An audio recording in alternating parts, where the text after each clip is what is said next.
What is up, boys and girls? Welcome back to another Aoki-tuber. Today we're going to be showing you guys the brand new patch 14.20, which just dropped tier list for the support role. Now, if this is your first time on the channel, my name is Aoki. I have a ton of support experience playing in every single elo, all the way in the depths of bronze to challenger level tournaments. So I usually have a very strong grasp on what the meta is. So before we get into the actual picks and tier lists, I'm guessing you click this because you want to understand the patch and want to understand what is good within the support role. So I made this little cheat sheet for you. 14.19, last patch was a durability update. So essentially fights are longer. The champions get multiple rotations of spells. So champions like, for instance, Leona, who is a very powerful ability on her Q, can now use that like multiple times more in team fights. So that's going to be heavily prioritized. Snowballing is reduced, so early game champions like Pyke have a much harder time closing out games because that early game lead doesn't quite mean as much when legendary items are cut down and snowballing is reduced. There's a strong emphasis on scaling, so you do not get Scorch baited. I'm going to be covering a lot of champions that the recommended rune page tells you to take Scorch. Please, for the love of God, take Gathering Storms. The games are longer. You want to scale now. You're going to be supporting a lot of mage bot laners, at least if you're playing like in an elo where people are aware what the meta for ADC is.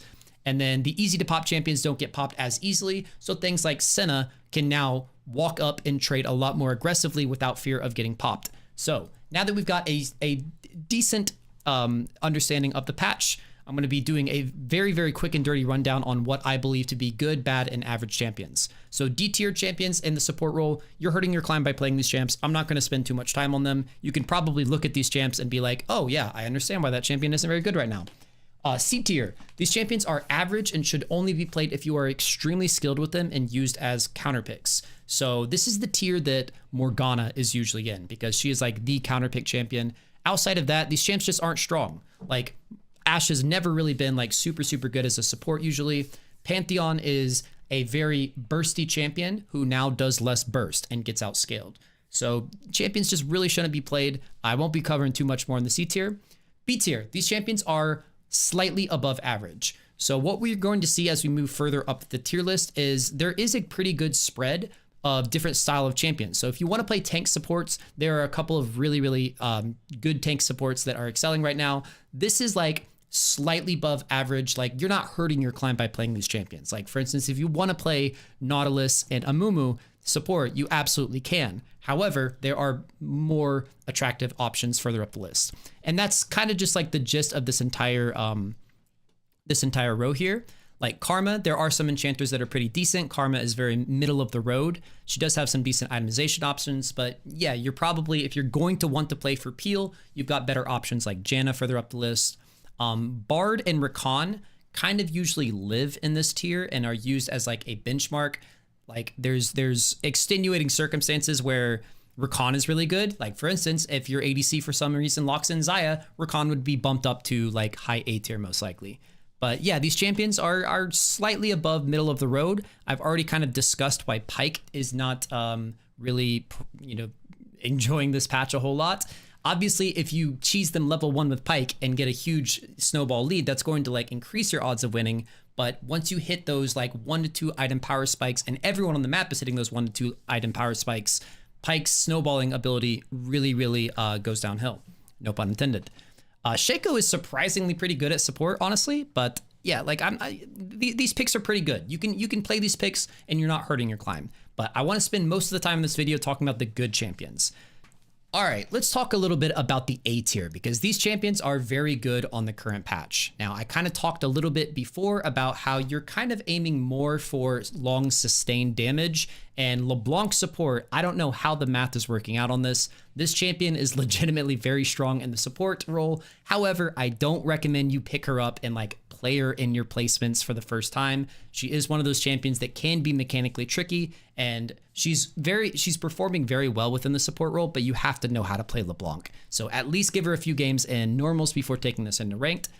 Zilean, it's all about reaching that late game and having a big emphasis on his late game utility and scaling, which that champion has kind of always wanted to do. His laning is absolutely abysmal, but you get the late game a lot easier and more safely now. So Shin is absolutely dominating in the top role, so that kind of boosts his power level within the support role. Like, he's an inherently strong champion, but I always give a little bit more credit to champions that you can play around with in the draft, things like flex picks. So let's say you first pick Shin support. Well, they're not going to know if that's support or top, so they may accidentally counterpick themselves top when your top laner actually locks as real champion. So it just kind of keeps the enemy team guessing, and it's just like one of those nice things to have. Lux is relatively decent as far as mage supports go. Like I said, whether you want to play mage, tank, or enchanter, there are very, very attractive options for you. And Lux is one of the more attractive of mages. Like, I mean, look at her. Okay, but also within the game, she's like a pretty attractive pick. Brand and Zyra, I'm going to talk about these guys together because we are in this new Durability 2.0 update. Everyone is a lot harder to burst, which means that people get more mileage out of health. So a lot of the health heavy items right now are very, very strong. So the two champions within the support role that burn through health with Liandry's are very, very strong. Brand and Zyra both have very strong win rates. Brand more so as you go into the Apex tiers. I think above Diamond, Zyra is actually not even above 50%, but especially within like the lower skill brackets, Zyra is super, super good. I talked a little bit about Janna already. I think she is one of the best enchanters just in terms of how much she brings to the table. Like, she can roam if you have a win con somewhere else on the map other than bot lane. She's very fast. She's very fun, which in my opinion bumps champions up a little bit. She scales great, but remember, don't get scorch baited. So yeah, as far as enchanters go, Sona, Janna, and Nami are all significantly harder to pop. So if you can't pop these champions, you can't stop these champions from scaling.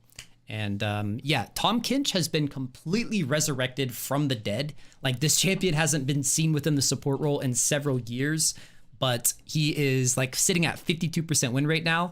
And it's, again, he just benefits from slower fights. He gets so many more passive procs off, so many more stuns, so many more knockups. And it's kind of the same thing for Rell and Leona. Like, these two champions have a lot of base value on basic abilities. Like, they don't really even need their ultimate. So these longer fights mean that Leona's getting off several more stuns. Like, specifically Leona, because she has a very low cooldown on her Q. Rell, the cooldowns are kind of high, but as you reach into the mid game, you've got like CDR and stuff. Rell, again, is going to get so many more knockups, knockdowns, stuns, all that good stuff because the fights are slow. Sona, she really only benefits from the fact that it's harder to pop her and the fact that if it's a lot easier to scale to the late game now. And on paper, like, her kit isn't the best in the late game, but numbers wise, Sona scales amazingly. Probably on paper, numbers wise, better than any support in the game. Vel'Koz having an absolute field day because health items, because tanks are so much better right now than they used to be pre-durability update. This guy shreds tanks. So Vel'Koz is seeing a little bit, kind of like Tahm Kench, like a little bit of a renaissance as a character. So he's being played in the ADC role, he's being played in the mid role, and he's being played in the support role. And I've already kind of touched on why Nami is very strong right now. She's just harder to pop. So into the S tier, these are the absolute best of the best. This is the cream of the crop. I've said a lot about Senna in my Senna videos before, but again, she is just hard to pop right now. And she's a lot more attractive of a champion than she used to be a few patches ago because of this Enchanter rework where she doesn't need a tank as her lane partner. Like, she's much, much better to be laning with ADCs, which is kind of ironic right now because all of the top ADCs are mages, but she still pairs well with mages because they can set her up for her CC. She can set them up for their CC. Like, she's just a great champion right now, to be honest. And I know the direction Riot's taking her in is very controversial. Trust me, I've seen a lot of people in my comments saying, like, I hate playing the new Senna. She doesn't, build lethality in one shot anymore. But, like, trust me, she's still a very, very strong champion right now. All right, Poppy is actually getting nerfed this patch, and it doesn't matter at all. Like, this champion is the absolute exception to the rule of all this stuff that I'm talking about, where it's like, oh yeah, you don't want to play fast-moving champions. Burst champions aren't as good. Throw it all out the window when it comes to this champ. She is good against immobile champs. She is good against mobile champions. She stuns you against the wall and abuses Halo Blades to pop you no matter what. Again, take everything I said about this durability update. It doesn't apply to Poppy. So yeah, like I said, she's getting nerfed. This is not going to matter. This is not going to matter whatsoever. The champion is going to be very, very strong within the support role. And then Taric kind of just embodies all of this extended team fighting and scaling. He scales great and he does super, super well in extended team fights. If he or his teammates don't get popped, which again, I've said it 50 times this video, it's harder to pop champions. He just brings infinite value to his team in all stages of the game. So yeah, that is it. That is my tier list. I hope this has been educational for you.